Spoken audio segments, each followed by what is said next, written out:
I'm Spencer Mazyck, and joining me now is lawyer turned brick artist Nathan Sawaya. He creates Lego sculptures that can be seen in galleries around the world. Welcome, Nathan. Thank you for joining us today. Thanks for having me. So let's talk about your sculptures. They're made completely of Legos, and I have to say that they have such purpose and meaning, I think. Well, that's the idea, is to take this toy, this little toy from our childhood, Lego bricks, but actually use it in a new way, kind of take it in a new direction and create sculptures that have some emotion, some life to them. So I do these large human forms out of this little toy Lego brick. And it's almost like an optical illusion, though, because whenever you're up close, you can see the sharp lines from the bricks that you use. But then at a distance, and if you back away, you begin to see curves and rounded edges. That's the whole point. It's all about perspective, right? Up close, it's very sharp. But you back away, and suddenly this sculpture comes to life. Well, so now, many of us, as you said, childhood toy Legos. Right. I remember loving the set that I had. But when did you say to yourself, you know, I'm going to create fine art using these plastic bricks? Well, it was years ago. I kind of just challenged myself. I'd been sculpting out of more traditional media like clay and wire, and I thought, what about this toy? Could I create something large scale? And I just challenged myself. And over the course of a few months, put together some large-scale pieces, and soon people were encouraging me to do more and more work. So I put a website together. Soon I was actually getting commissions to do work, and I thought, well, this is pretty impressive. I think I will kind of take a leap into being an artist. And so you're challenging yourself, though, but still the idea for Legos? Right. You could challenge yourself with anything else. I mean... But, you know, something about it. You know, I loved it as a toy, but then when I saw people's reactions to art made out of Lego, it was fascinating because people relate to a Lego sculpture differently than, say, a marble sculpture. People have Lego at home. They can go home after seeing one of my sculptures and get inspired to create do themselves. The same thing. Exactly. People don't have marble in their homes that often, so they're not going to like chip away at a marble, you know, block. But they do have Lego, so people connect to the art. Were you at all inspired by Tom Friedman? He's a fantastic artist who uses everyday materials to create art. Yeah, Friedman is great. He does use these household items, and when I was trying to make that decision, should I make this transition into using Lego as an art medium, Friedman was really inspirational because he uses these household items to create fantastic works of art. So it makes sense I could do it out of Lego. Yeah, absolutely. So did you always have this creative energy even as a child? Well, I had very accommodating parents that let me be creative at all points and turns. They even let me have a 36-square-foot Lego city in our living room while I was growing up. That's amazing. Right? So it was a very good conversation piece. Yeah, those little pieces get stuck everywhere, so they had to, they're very bold parents. In fact, when I was like 9 years old, I wanted to get a dog, and my parents said, "You're not getting a dog." So what did I do? I built myself my very own Lego dog.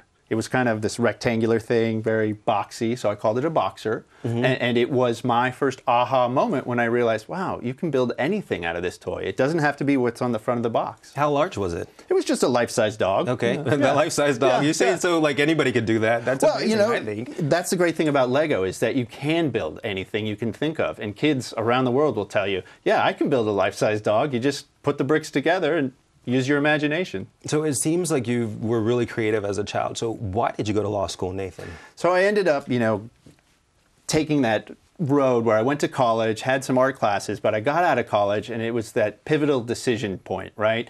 Do you do what you want to do, what you like, or do you do what kind of society expects? And what's practical? What's practical, exactly. So I ended up making that practical choice of going to law school. It seemed like professionally, that was the right thing to do. I should just go be a professional. So I made the decision and went to NYU Law. Yeah, but I'm struck by that because is it just because you wanted to be a professional, or was it more than that? Was it because you thought, well, this is going to pay the bills, or... Yeah, it was very stable, right? Yeah. It was a very secure decision because you knew you would have this legal background to fall back on, and that seemed to make sense. So there was some societal pressure there, maybe a little parental pressure there. And so I ended up going to law school and becoming a lawyer and practicing corporate law for years. Where did you practice and for how long? I was with Winston Strawn, and I practiced for about 4.5, almost 5 years, but I would, at the end of the day, come home from the law firm and I would need that creative outlet. So I would paint, I would still sculpt.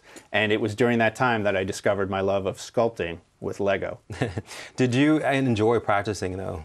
Well, you know, I worked with great people at the firm, and it was fun to practice, but I did need some more of that creativity in my life. So there was a point where I decided I really need to make that transition. In fact, it was the day my website crashed from too many hits that I realized, okay, time to leave the law firm and become an artist full time. So that's the day that you actually made the transition. Yeah. You ultimately made the decision, because I understand that your transition was gradual. It wasn't immediate. It took some time for you to go from being an attorney to a full-time artist. Right. Once I'd made that decision, it took some work. You can't just walk in the next day and quit. I had to make sure I was ready to go. And we've had some guests who did that. I do get contacted all the time by people and says, how can I make a transition like you did? And I do say, it doesn't have to be overnight. You can prepare for it. If you're going to quit your day job to go play in a rock band, be sure you've taken a guitar lesson, Be sure you know how to play the guitar before you just go in and quit. Well, and also at that time, had you been making a ton of money, or how much money were you making from the art pieces that you were creating? Well, I had the six-figure salary from the law firm, and then I was going to this very bohemian lifestyle,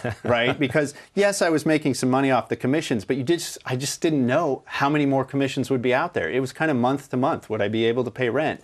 But I knew I'd found my passion, and I'd found what I just wanted to do with my life, so I made the leap. Wow, so the money wasn't really a confactor? No, in fact, I had hundreds of thousands of dollars still in student loans, but I knew that this is what I wanted to do. I was going to be happy building with Lego bricks. That's amazing. So have you paid off your student loans yet? Okay. Yes, the student loans have been paid off and things are You're doing much better. So do you generate most of your income now just based on your commissioned pieces? Right. I have actually, several commissions that are out at any given time that I'm working on, but I also have exhibitions that tour the world. The Art of the Brick is globally touring. There's 4 exhibitions right now, as well as other gallery shows. So I'm fairly busy and I'm on the road quite a bit. Where are they exactly? Well, one right now is in St. Louis, another one's in Singapore, another one's in Taiwan. I've been on the road quite a bit, and I'm in Little Rock, Arkansas as well, at the Clinton Presidential Library. Yeah, we just talked about that. Right. So, I mean, it keeps you busy. It does keep me busy. Yeah. You enjoy it because you're there for the openings, right? Yeah, I go to the openings and try and, talk with the fans there, and it does keep me busy, but it's also really inspiring because I see all these people. I'll do a book signing, and so many kids show up with their Lego creations. They're excited to show me what they're working on, and there's a lot of adults, too, who are excited to talk about making a transition in their lives. What do you hope to accomplish with your art?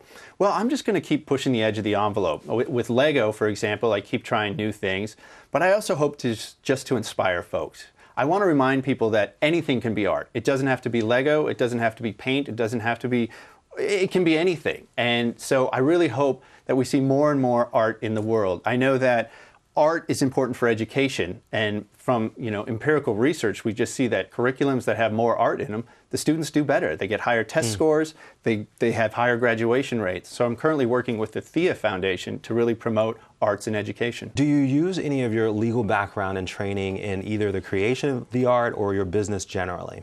Well, of course, having the legal background has been helpful quite a bit. There are times when I have to negotiate with clients or venues, and it's nice that I don't have to go to a third party to do that negotiation. I can just sit down and do it right there. So finally, before we go, can you tell us about your book, The Art of Nathan Sawaya? Right. So there's a new hardcover book that just came out, The Art of Nathan Sawaya. Very excited about it.